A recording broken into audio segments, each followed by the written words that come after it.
also known as the cowboy's wife. I'm no expert on anything and I don't claim to be, but I have been alive for 56 years, so I have some funny stories. Come saddle up with me and take a ride, and maybe I can make you laugh or smile or cry or give you something to just think about that day. Let's do this.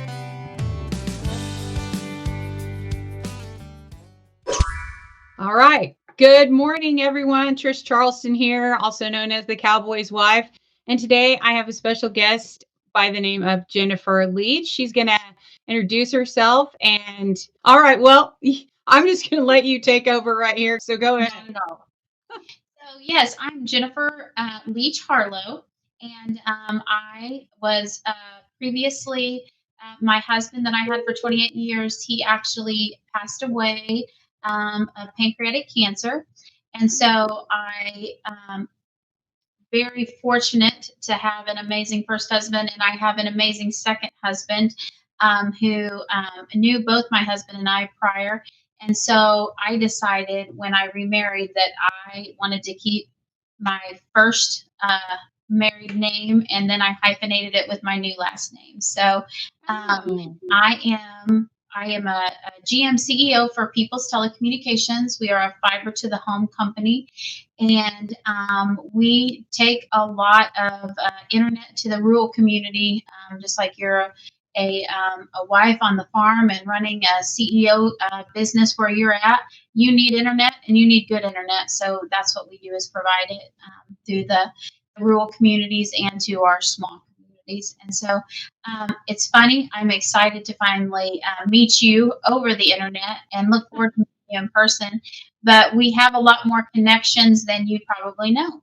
So my husband taught right next to Doug, your brother-in-law. So Yeah. we knew each other that way. And then a funny story, I used to take riding lessons from Norman Hazelbaker. Oh, what? No way. Oh, that is When I was a little girl. Oh, When I was a little girl, his wife was our mail carrier. So she would pick me up when she was done with her mail route, take me to their farm outside of Uniontown, and I would take riding lessons, and then my mom would come pick me up. And so I was probably, I don't know, probably 10 and 12 when that happened. And so at that time, Doug was, I don't know, he was probably 22, 23. So I used to just pray every time I was taking riding lessons, please, Doug, please let Doug come out. And he was just the hottest thing ever. So it was like, oh, please let Doug come out. So I tell Jana that story all the time. He was a handsome man. He was. And he and my first husband were a lot alike in the fact of they didn't always say a lot, but what they did say was very important. Yeah. No, I get that. He was a man of few words, but yes, they did matter. Well, that's interesting. So how did you meet your second husband?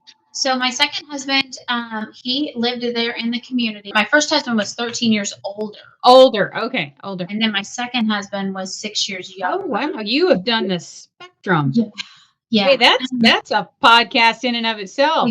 Exactly. But I tell you what, and when I say I know there's a God, I do know there's a God, because my mom always says, to be able to find an amazing husband is a cherished thing in itself, because so many people don't ever find that. And I did find that.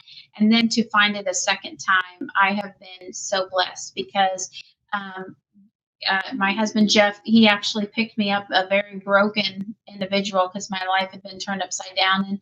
And he has brought me to where I am today. So I'm very thankful. That's wonderful. Yeah. That's wonderful. So what's easier, older or younger?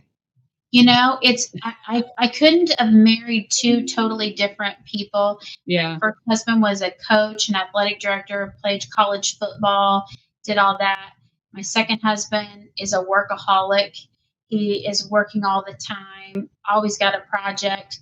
So I laugh at him. Sometimes I said, my first husband, I could never get to start a project, because he would always pay somebody to do that. My second husband is like, oh my gosh, we got to have a project all the time. So two totally different worlds, but I feel very, very blessed. Oh, that's great. That's great. So The whole reason that we decided to do this is because we're going to be speaking, supposed to be Thursday. So you'll be hearing this after it actually happens, at a Women in Ag conference in Garnett, Kansas. And we thought it'd be fun to try to get to know each other a little bit better before and just give it a trial run. And, we might learn something too. So that's why we got decided to do this today. So I think women, I think it's funny when you sit down and talk to somebody. I mean, I've never met you ever. No. And I've already learned so much in a matter of 5 minutes. And that's what's wrong with the world is lack of communication. People need to put down their phones and actually have a conversation, and you can learn so much more about people. Because what we see on the internet, we know is not true a lot of the time. So anyway, I'm going to let you kind of handle the rest of it because apparently I'm told you were going to be interviewing Yes. me. Yes. I tend to take over. So, I'm bossy, apparently. Well, so am I. So what's funny is I think it's so ironic that so many of our lives have crossed paths at different times, but we've never actually met. And one person you're also very close to is Chrislyn. Oh, I knew her as yeah. Chrislyn Butler, but her mother and my sister were best friends, Aw. Well, and see, and so I didn't know her at all. I yeah, mean, I knew her. Obviously, her husband works at Specialty Risk, and so I knew her, and I knew all of her cute babies. I just see them at rodeos and things, but we had no other connection really. I yeah, just thought, I just knew she was a beautiful young lady, and that was about the extent of it. And they bought our trailer. They bought our horse trailer. yes, That's my knowledge of Chrislyn. And then yeah, we spent a week together in Mexico, and I've adopted her as my own. yes, So, I mean, yes, it's funny. You just yeah. until you talk to someone, you have no idea You what don't. they're like. I mean, what I literally just did a Bible study this morning on. I'm doing the book of James right now, and it talks about in James, he talks about how you are not supposed to use judgment of any kind, and that's women are great at that. I mean, everybody's great at that, but your first impression of someone, I'm intimidating. I've never considered myself to be intimidating, but I do know that I am bossy, so that comes across as intimidating. So intimidating people are often unapproachable, and I don't know if I was given that vibe to her, but I mean, when you're laying out by the pool every day, you have nothing but time to talk. And oh my gosh, we have a wonderful bond. I'm sorry to say I haven't talked to her since, a couple of times we've texted, but I mean, she has four tiny babies. She's a busy woman. And so, but I just adore her. And I think that women need to put themselves out there. We need to not be so guarded. We need to Yes, not think that other people, just because they're older, younger, you know, thinner, hotter, whatever, people are people, and we need to try to stop that crazy gap of differences and just, all be God's children because that's all we are. and how much our differences help each other. Like Yeah, what I struggle with is maybe something you don't struggle with, and then I can take something from that and use it. And so right. when I got the information that I was going to get to interview you, I was like, okay, this is perfect because I have gotten to know Jana and respect her so much and so many of the things that we went through. And it's like, and then that led me to start listening to your podcast and how I have always said, I know there's a God because I would not be where I'm at today if it wasn't for him Oh because yeah. he has definitely carried me through some times I did not think I would live through. And I've come out a better person because of it. So Yeah. that No, that in the whole realm of things is where. But one thing that I really liked that you talked about was you talked about every year trying to find that word of focus, that word that's going to help form your year better than it was before. So I kind of wanted you to reiterate a little bit about your word that you chose this year. my word of the year this year was Elsa because I need to let it go. And so I've just been walking around singing a lot of Frozen, because there's a lot of things that we all tend to hang on to, and it's just garbage. And a lot of it is hurt. You know, Yes. I was hurt. I had a best friend that hurt me deeply, and it took me a long time to recover from that. Uh, I'm not going to get into all the other things, but our our priest died, my mentor of our church, and then when the church took a completely different transition, they went to a completely different way, and when that happened, I just couldn't be on board with it. I mean, I've never felt more convicted in my life than to leave, and it broke my heart because I love those people so much. But now that I'm finally healing, and we're in a tiny little church, and I went from a very different platform where I was having the pleasure of and the opportunity to teach young people. Now I mean, I go to church. The whole church is like maybe 20 people on a good day, and so I get a little lost. I feel like uh, I felt like I I don't know. Not that that mattered. I mean, I'm there to worship. That's not the important part, but I miss those kids. You know, I felt like I was really helping those kids, and there's literally 6 children in this tiny church, which is still 6 children. But when I finally let it go, when I finally just accepted it, that's when I met Bob Goff. I mean, that's when I met Kim Stewart. You know, God opened a giant door for me when I took a chance of getting out of my comfort zone and just letting it go. And so I think it's huge.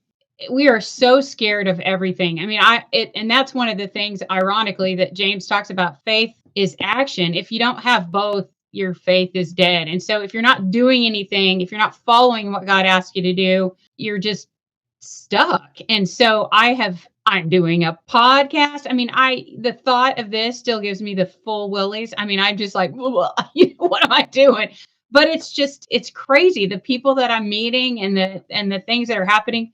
My new book is coming out in about, probably 5 weeks, that I actually have a publisher.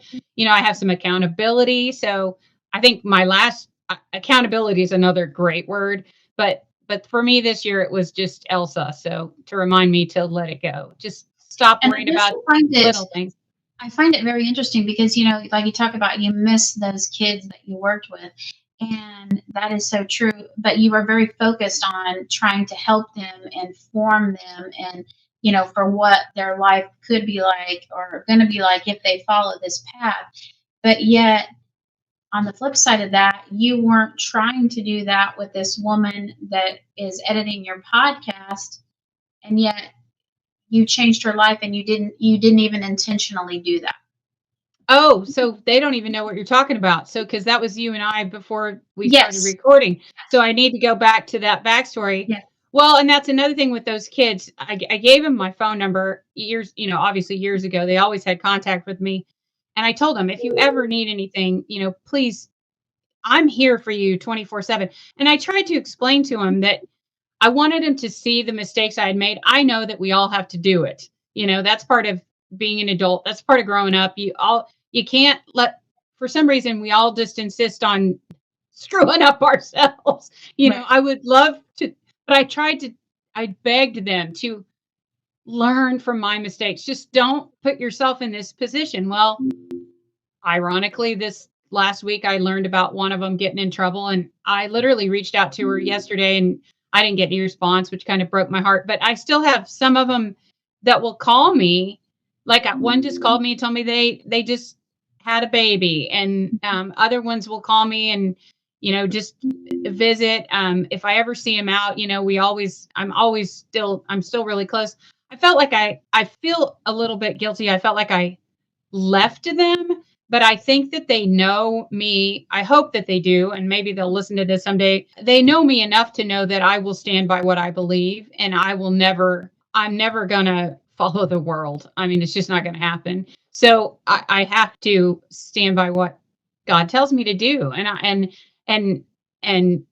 even though I felt like, I was disappointing them, I have to do what God asked me to do. So, like what you were explaining just now, so we had this cool thing happen yesterday. Jordan Hollabaugh is my coach for my podcast, and she called me and said, "I've got the coolest story to tell you." And the sweet lady that I've never met who lives in the Philippines is the one that does our podcast. She edits everything for us. And because she's been listening to Jordan and I talk, and we talk about God every single week, she has rededicated her life to Christ. She was in a bad place and in a bad relationship. And now she said, I just felt like I'd been missing something. And she said, all I could, I just keep hearing you and Trisha's words. And she said, and Jordan literally read through, how to become saved again. And not that you're ever not saved, but just to bring her back, and get her refocused. And Jordan's mailing her a Bible today. So I think it's just an amazing,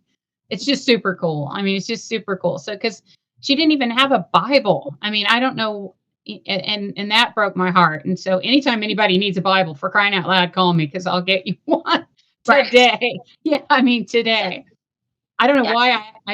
why I keep buying them. I have one. I literally bought one this weekend. I don't know. That's my Always probably find a place to go.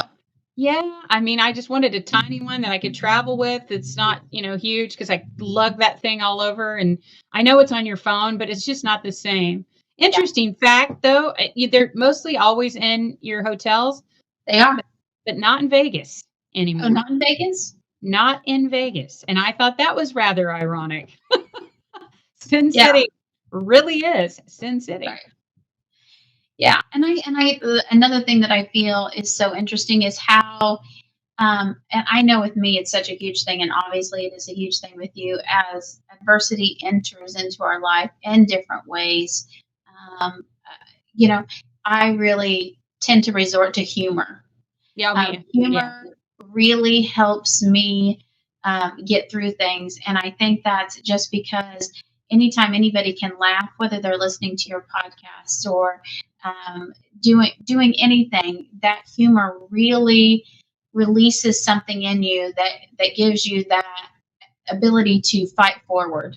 Yeah. Because you just think about if you're sad all the time, and always having those negative thoughts, that just tends to take you down that negative path.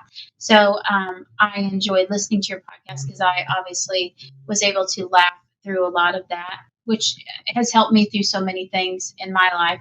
And like you said, with God, and also being a farm wife, not only praying probably when you're getting yelled at sorting cattle or doing those things, because I've had that.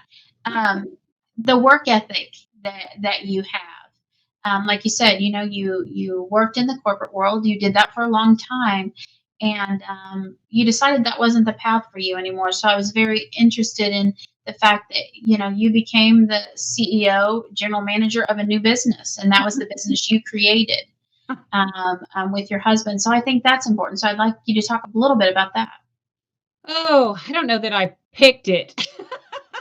So I was a paralegal for 26 years. I loved my job. I absolutely loved it, but I went from, some different kind of BS to some real BS. And so I just got mad one day and called Kevin and said I quit my job today. And he said, "Well, good, you can come home and you run the farm." I'm like, "What?" I just wasn't expecting that. And I had always been here, but I never was here. I mean, I was in the house. I was gardening. I always had a huge garden. I didn't miss any sporting events. I mean, I was with my kids outside constantly practicing whatever they had to do. I was the cheerleader. He was more the coach, and he would tear them down. I would build them back up. We were creating warriors, and so, and our kids were very successful athletes and human beings. I mean, they're just great little lights, and I couldn't be more proud of them. But it was hard. And so at first it was awful. I mean, like that first week when you're just completely alone because the kids were back in school and it was just me and the animals, and I was freaked out. It's like, oh, what have I done? And this was okay. Quincy was still in high school. So this has been, oh my gosh, she's got 3 babies now under 4 years old, so it's been a minute. But at first it was terrifying, and then it became I started to enjoy the quiet. At first, the quiet freaked me out, and then because I just wasn't used to that. I was used to just having attorneys just, "Ah," at me all the time, and I loved that, and I was good at it, and I probably should have been an attorney, but I just didn't want that name that goes with it, I mean, I there's just something bad about an attorney, and I don't know why.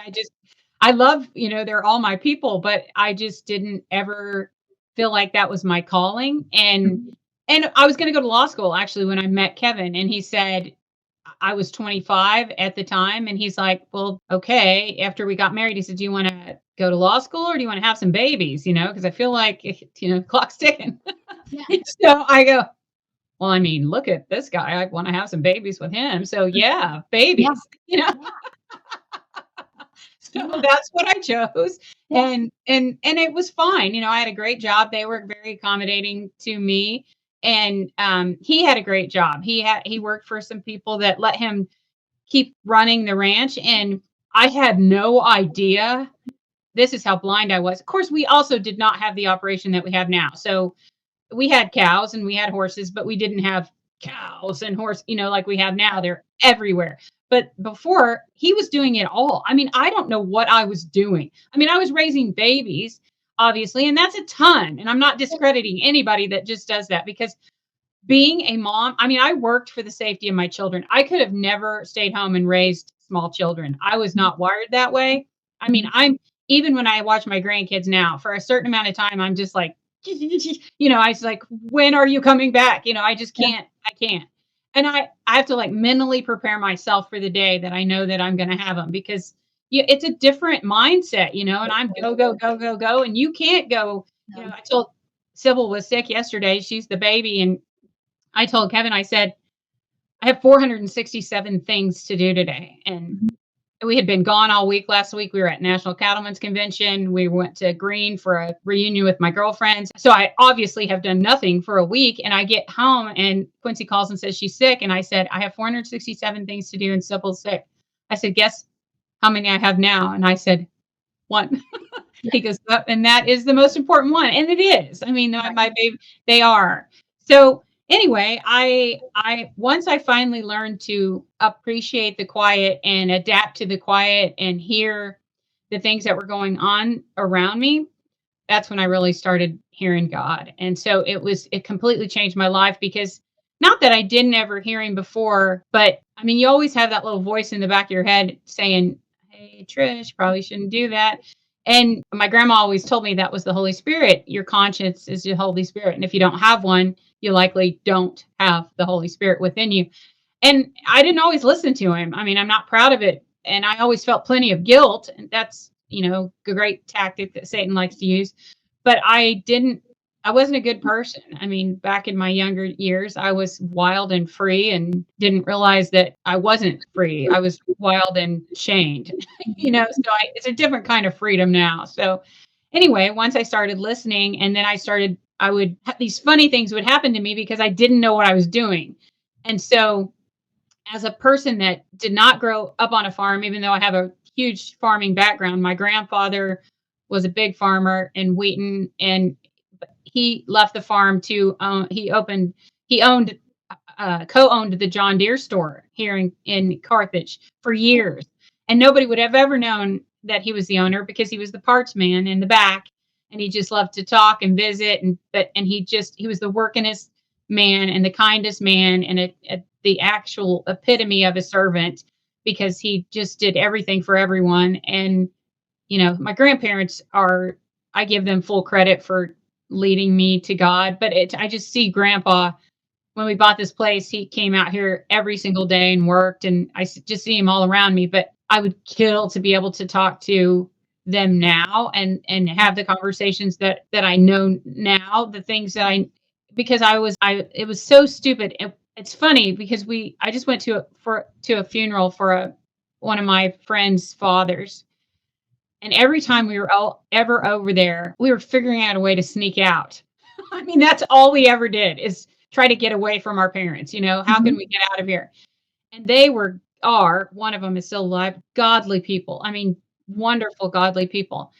When I should have been just sitting at their feet listening, I was literally just clawing our way out the screens, trying to get out away and run away. And that's what I want to try to tell my kids and my grandkids and my students. My gosh, just sit at their feet. There's so much knowledge that you can get from other people, especially older people, people that have been there, people that have lived it. And it just opened a whole new door for me. And my writing coach, Kim Stewart, she's a world renowned author. She's an incredible human being. She's a warrior for Christ. And she said, I don't know that you even realize that you do this, but you're an advocate, agriculture and farming, because you bring it to life for city people. She said, because you've been on both sides and you're able to show people the real things that are really happening and explain it in a way that they can understand. And so she said, you're really kind of a huge communicator and advocate for not only the animals, but the land and all of the things, because it started out as funny because I couldn't do it. Well, then I got good at it and it wasn't funny anymore. Yeah. It just became a job. And that's what I reminded people of with my stories is, remember when this was fun. And remember when this was funny, because it is funny. I mean, if you have animals, it's funny. I mean, Yeah. something's funny every day. So, I Well, mean, and I think you kind of, after listening to your podcast, I kind of thought about myself and, what I could make my word be. And I felt like for me, it's kind of like what you're talking about right now is present. Just be present.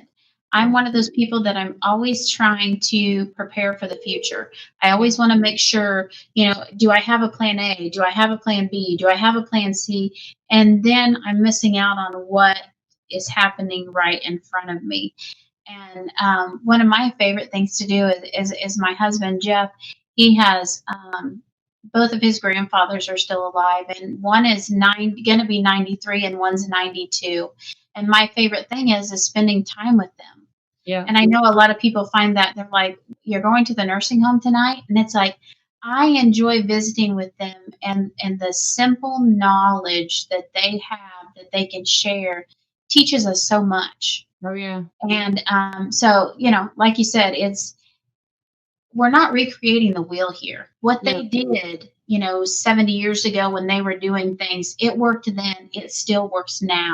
And right, so the work ethic, that type of thing, it's still there. And how, like, you're trying to teach and instill in your children, in your grandchildren. I think that's what we all want to do. And my daughter sent me a text just last week, and she said her husband's in the military, which I didn't have a lot of knowledge of the military because I wasn't raised around it. And it talked about how the she said, I thank you and Dad for the work ethic that you instilled in us. And I thought, I never really thought about it because I was just busy doing my thing. I was just busy working, raising my kids, and I didn't think about what that was showing them. So um, it's interesting how it comes full circle. oh yeah, yeah, Like you said, what you learned from your grandparents and that type of thing. right, Um, I also think it's interesting, like you said yesterday, you said you had 286 things to do, and then your granddaughter got sick. And I really feel like it's ironic as mothers, women of God, whatever, we can have that many things to do, but always what comes the most important is taking care of people and our families. And how, for some of us, it's just common nature. yeah, It's just like we can accomplish so many things and we do so many things. And I can think, when talking to my husband, and it's like he'll have that one thing that he focuses on. And I'm like, oh, honey, there's so many other things to worry about. That's really, that's really not a big deal. But as women, we just have to, I don't know, we just have to rise to the challenge every day. And it yeah, seems like there is a challenge every day. yeah. Well, I mean, and the Bible tells us we're not we're not guaranteed tomorrow. I think planning is hugely important, especially planning for our death, which sounds absolutely terrible, but we all need fire insurance. And so the most important thing is, making sure that your soul is saved and that you're going to spend eternity with Jesus. But the other thing is taking care of things for your family. Have your wills in order, people. Have your trust set up, have everything designated, because I have been through some nasty things when they're not, and it divides families, and that's biblical too. We're supposed to leave an inheritance, and not just financially. I mean, Right. you want you want to leave a legacy for your kids, and I hope that mine will be that I was a servant. I want to be a servant for not just them, for our animals, for our uh my husband. God always comes first. Even yesterday when I had Sybil, I still managed to get my Bible study done. She slept a lot. I got a few things done on my list, but it was like she was obviously first and foremost. But I find it interesting that children are kind of like car payments. They all just kind of seem to make room for themselves. I don't know how they do it, but they just Right. kind of make it happen. Yeah. And you can I am fortunate in that I can have that flexibility to stay home and take care of them for them. Um, and then I realize not everybody can, and that's hard when these poor women are trying to do this on their own. And they got no help at all. I my heart breaks for them because I could never have done it without my mom, my in-laws. I mean, I Kevin and I did stuff all the time. Our kids were at John and Cheryl's house constantly. My mom watched them constantly. My sister watched them some. I mean, they were just all the time, shipped out somewhere. And But I when think we it's were interesting, like what you just said, though. So many people think about, I need to leave my kids an inheritance, and they think that inheritance comes with a dollar sign, but that's not the inheritance that we should be thinking about leaving. no, I think about Doug and Randy, and the mark they left on this world um, was huge. And like I said before, they weren't vocal people, right, but their presence alone was a mark. And and it had nothing to do with the dollar sign and the amount of lives that they touched, and what their kids, my daughter says all the time, um, how did I have such wonderful parents, and there's parents out there that aren't wonderful, and they got to keep them and I didn't get to keep mine, and he was wonderful. And I understand that, but I said, Carly, there's many people that have their parents for 70, 80 years that weren't as good as people as what your dad was for that short amount of time, or what Jana's girls had for that short amount of time. That's going to carry. It's going to carry them throughout. And so I think that's interesting. Like you say, everybody thinks about that inheritance. Well, that inheritance isn't the dollar sign that everybody wants to think it is. no. Well, it's just like Jesus. Everybody, when Jesus came back, they were all expecting him to be this uh, soldier, and they wanted him to come back and free them from the Roman rule. Well, that wasn't why he came. He came back to free you, but it was an entirely different kind of freedom than they thought. And so all of us, we're a lot of times waiting for something that we think that we're waiting for, and it's an entirely different thing. I mean, Yeah. it's not what you expect it to be.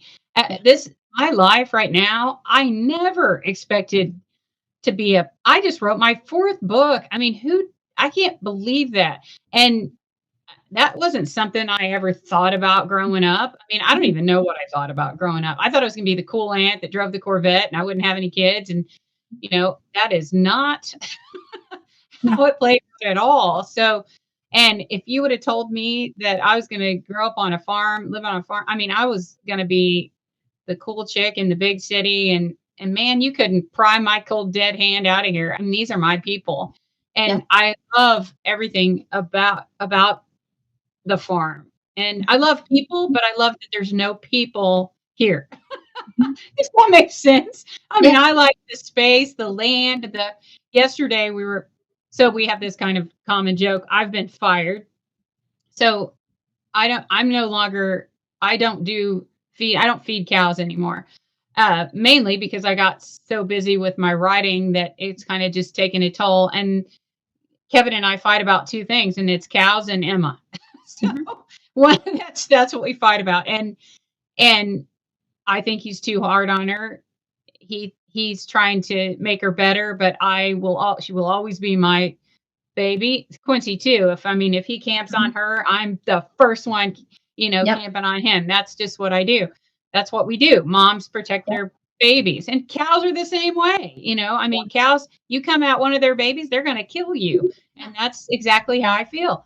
Well, I got so busy writing, and he also has so many that I'm one person. I used to be able to do it by myself, and I really loved it. Don't tell him that. Luckily, he doesn't listen to my podcast. But I really enjoy feeding the bulls. Well, the bulls are fine, and we have a lot of bulls right now. In fact, if you'd like to buy a bull, please come over and buy one. I have 100 of them out there for sale, and they are beautiful. But I had a window of death, with the bulls. You can tell when you got a few days to save their lives. Then he started buying these calves. They just die. And my heart can't, I can't, I just can't do it. And if you miss it, and it's not rocket science, you can tell if it's sick. But again, there were so many of them, and there's just me. And then I hurt my back. And so it's just a plethora of things. But we end up getting better equipment. He hired me a helper, and I've gone through several hired guys because nobody ever does it forever. It's hard to Mhm. get that. It's just not it's a transitional job for a kid. Mhm. It's got to be a farm kid. Not, Mhm. you can't train everybody to Absolutely. do that. And so eventually he just said, "You're done." I don't, which is not a great thing. One of my hired hands and I were speaking this morning, and she's like, "Listen, this is not working. I don't know. He's got people at the office doing one thing. He's got me doing some things. He's got her doing some things. And so we're just having, there's too many chiefs and not enough Indians, I think, in currently. So we're going to have another meeting about that. But it's hard to do all the things that we do. But you have to figure out what it is that God's calling you to do, and then you got to go for it, because that's the most important thing is. And if you don't think you have a purpose, you're wrong, because you were designed for a purpose with a purpose. You just were. Every single one of us, God has plans for. And so, like, so many kids are searching for something that they don't even understand what it is, and I hate that they just don't know that it's him, and until you find him. I've never in my life been as content as I am now. You wouldn't know it by the Amazon boxes that roll in here, because it obviously looks like I'm searching for something. But I'm not. I'm not. I am finally at a place where I am golden. So it's a cool place to be. You're able to you see things a lot differently. You just see things a lot differently. I think that was what one of my questions was is I think a lot about what, as where you are now, the contentment, the feeling. I sometimes like to think of it as feeling whole. Hmm. Like sometimes I felt like when I was younger, I felt like I had holes, Oh but I yeah. didn't feel whole. And Right. so, you know, what is that one thing that Trish in her situation now wishes somebody could have told the Trish that was 15, 18, Oh, 19? they told me plenty. I had the best grandparents in the world, and they told me plenty, but you don't hear it. When you're young, you don't hear it. You do whatever you want to do. And so and that's what I tried to tell those kids in my class. It's just we all have a hole. You all have a hole, and it's a different shape, and we all try to fill it with something different. The Jesus Revolution is a perfect example. If you've never seen that movie, you should. It's a true story. But these kids are filling it with cocaine and drugs and rock and roll and sex, and because you feel empty. Well, it's because the only thing that fills it is God, and until you invite Him in, and you can't just invite him in and then do nothing. It's like a relationship. This is Valentine's week. I'm wearing pink. I've been wearing hearts and pink every day this week because I love hearts and I love Valentine's Day. But it's about love, and it's about you cannot have a relationship with somebody and not be in communication with them. And so that's the only way you build a relationship with God. And the only way that you're able to do that with God is to talk to Him and to read your Bible. And your Bible is hard. And I get it. I had a perfect example of that this week. I took my Bible only. Oh, what I was thinking, I don't know. I took it to CattleCon last week. I'm doing 3 different Bible studies currently. I'm teaching 3 different classes, and I was caught up, and so I thought, "I'll just take my Bible and read my Bible." Oh my gosh, it's hard. Mhm.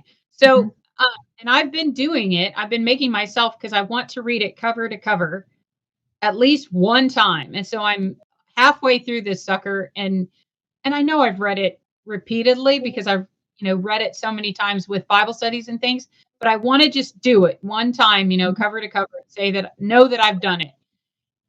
Unless you have someone smarter than you, I mean, this is me explaining these things, it's terrible. I mean, it's, you just don't understand. I'm telling you, I have this little tiny book that I'm doing on James right now, written by, it's just a tiny little book, Micah Brooks. James is 5 chapters. I mean, it's not like it's a long Bible study.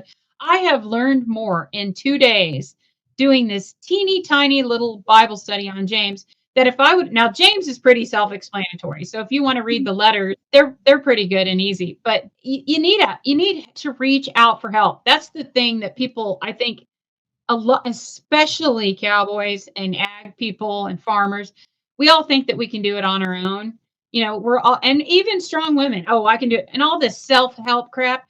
You can't do anything on your own. No, if you think yourself is going to help you, then you need more help than you can ever imagine because there is nothing that you can do on your own and ever get better. If you are an athlete and you want to get better, you hire a coach. If Mhm. you are anything that you are trying to get better at, you need to hire a coach. And that doesn't go that's the same with God. Mhm. So you find these Bible studies and you find these people that know more about you, and then that's when you're all these that's when he really starts talking to you because that's what I find. I can riff off of anything that I read from somebody else, but I got to have a spark. Yeah. And I can read my Bible, and sometimes it's plain as day. God's like telling me this, but I can read the same thing 3 years later and hear something totally different, which is why it's magical. He gives you what you need in that moment, and that's the coolest thing. You were talking about your word being you want to be present, and there's a there's a book, I think it's Lisa Turkhurst wrote Present Over Perfect. I think it's what it's called. You need to read it. It's fabulous. But I had that word a few years ago, and but I think that's Bob Goff or Kevin Elko. You need to be where your feet are. And that's I think the thing that we all miss. Mhm. Cell phones are the destroying the world in my opinion. I decided, and this is really mean, but and he'd kill me if I did it, but I thought I would just start making reels to communicate with my husband because when he's home at night, he decompresses by just sitting there scrolling, scrolling, scrolling. And I thought maybe if I just do a reel, hey, it's time for dinner. I think I could be naked in the kitchen with nothing, but an apron. He'd never see me. I mean, seriously, never even know I might try that tonight. Just see what happens. Just See see what if he happens. ever turns around. I mean, but if he got a reel of me, it's like, Right. oh crap, that's my Yeah. wife, and That's she's my life. behind me, and she made dinner. Maybe a light bulb would come off, and he'd turn around and he'd like come to the table. Right. But Yeah. Well, and I think we sometimes forget the fact that all those things of when you were that age and things that you did wrong and things that I did wrong and the places I was searching for that fulfillment. If we wouldn't have experienced that and done that, we would not be where we are today. that's So right. I think that, I grew from that, and then I met my first husband on a blind date. I had no idea how old he was. He had no idea how old I was. And I ended up being 18 and in junior college, and he was 31. And so Wow. how he was like, if I can get through this blind date, I'll never talk to this girl again, ever. And then all of a sudden that led into being together 28 years. To then, I tell the children he raised me just like he raised you guys. And then now to be so fortunate to have the husband that I have now, and how I'm such a different person. You know, with this one, I used to, everything was going to be like this, and now with my husband, now I'm like, everything's fine. Yeah. As long as we got each other, everything's fine. We'll work through this. It's okay. But if I wouldn't have had all those other experiences, I wouldn't be and enjoy and love where I'm at now. So, there's things that we learn by doing and making the mistakes that we did, but man, does that ever make it so fruitful for where we're at right now. Oh, yeah. I mean, it does. And another thing that I always struggled with was fear. I mean, I was afraid of everything, and I get that from my mother. She is just wears me out with worry, just constant worry. She finally, Emma finally just shared her location with her. Where are you? Mhm. Are you okay? And if Emma doesn't do well, mom's like crying face or broken hearted. I'm like, Mom, it's rodeo. Yeah, It's always going to be this way. She's not broken hearted. Yeah, yeah, it sucks, but you're on to the next in 20 minutes. I yeah, mean, it's you got to get over it and get your mind focused for the next one. You cannot dwell on it or it will suck the life out of yeah. you. And I was so, I mean, her traveling, I mean, Emma's a 5'3", solid 5'3", and the cutest little thing ever. And it doesn't make me comfortable that she Right. was out on the road by herself. So I would just kill myself trying to go with her, which is Hmm. what my new book is about. It's called Stay Hooked, and it's about my journey with her rodeoing. It's pretty cool because in the glossary, my one of my coaches talked me into, she said, I think you need to make a glossary for people like me that have never been to a rodeo, that they don't understand what these events are that you're talking about. Just describe the events, just give Hmm. it. Well, my definitions were hilarious. And I should have probably put that in the book, but I came up with the idea to ask actual rodeo athletes to describe their events. I have got the coolest people. So I Hmm. think, I mean, I got Rocker Steiner to write for me. I mean, how fun is that? I Yeah. know. And so I got, now I did pull the mom card, Jamie and I are friends. So I had to pull a lot of mom cards to get some of these done. Yeah. But moms get things done. I will That's tell you right. that for real. I mean, it's like when she's like, "Eh, eh, eh, eh." Yeah. Listen, Trish needs this done and she needs it done right now. I'm not convinced Jamie didn't write it. I mean, I think she helped and I know grandpa did, but it's fantastic. I mean, it's one of my That's favorite ones. awesome. And so that part, I began praying about it constantly, just constantly. And I got to tell you, in that year that I spent writing this book, like I was vomiting in my mouth when she would pull out of the driveway. You saw me literally just wave at her. Mhm. I've always stood on the porch and waved at her until I could not see her trailer another second with tears in my eyes. I just sat in my office and waved from the window. I am in a different place because there's Mhm. nothing I can do about it. No. That's the thing. There's nothing we can do about it. No. We cannot let fear is the liar, Yeah. and that is one of the devil's biggest tactics to use against us is to keep us scared all the time. And Mhm. that is the thing when you have got God in your heart, and he says, he promises a peace beyond understanding, and it is. You don't, I don't understand it. I mean, I don't understand it. But I will tell you, it's good. You know, I mean, it's just good. I'm just like, have a great time, go Yeah. win, and it's just Yeah. different. But even in the beginning of the book, I'm physically sick. My stomach is eating its own lining. And Mhm. by the end of the book, man, I just have a Mhm. weird peace. And so it's a cool journey and but I just want that for people. I want people to understand that it's real. It's real. Well, boy, Yeah. we didn't really talk about ag at all. Well, you know what? It's just about women in general and what we can provide for each other and support each other. And, like we said, I wish I could say I don't sin. I still sin every day, Oh, and I try not yeah. to. I laugh because I feel like I'm, in my late 40s. I'm not close to 50. I'm just in my late 40s, and I still, when I miss mass on Sunday or Saturday nights, when most of ours are, um, you know, I still have that pit in my stomach thinking my dad is sitting in that pew going, where's she at? And then, you know, I'll get the call. So what are you doing tonight? Why weren't you at church? And it's like, so you never stop being a parent, no No, matter no, how old you are. And no, you never stop being a child, no matter how old you are. So, right. um, Yes, I need to give my mom some grace because I love her and I know she means well, but it's like, dang, mom, she stresses me out. It stresses me out when I'm not stressed and then she stresses. I'm like, oh my God, it just makes yeah. it worse. But no, you don't. You never quit. Doesn't matter And how I've old you are. learned with my mom, sometimes I just, because I didn't want to say this, but anybody that's going to hear this or watch it, I'm extremely bossy.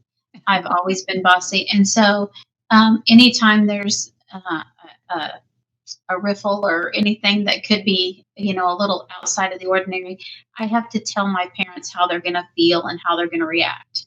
And so, you know, it was like, you know, I say, okay, this is the deal. We can't change it. This is what we've been served with, and this is how you're going to handle it, and this is what you're going to say. And they go, okay, okay, we got it. It's just like, because they're scared. They don't know, what should I do? How should I do this? So it's just easier for them if I just tell them, this is Yeah. what you're going to say. This is what you're going to do. This is okay. Then Yeah. everything turns out fine. Well, that's And I'm the baby of the family. I have an older sister, but my older sister will tell you I'm by far the bossiest. well, somebody's got to be in charge. I mean, they just Yeah, do. Well, that's yeah. good. Well, I Well, that super am looking forward to us getting together in person, if it's this week or if it's in a few weeks. And I yeah, think it's really going to be a fun event. And like I said, it's just about relationships, how our paths cross, what we can offer each other.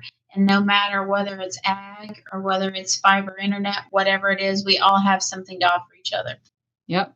Well, and just being there for one another. I think women need women. All ages of women need women. Yes. And the more the bigger the age gap, the better because we can all learn lots of things from each other. Well, thank you for coming Thank on you. today. Thank you guys for listening.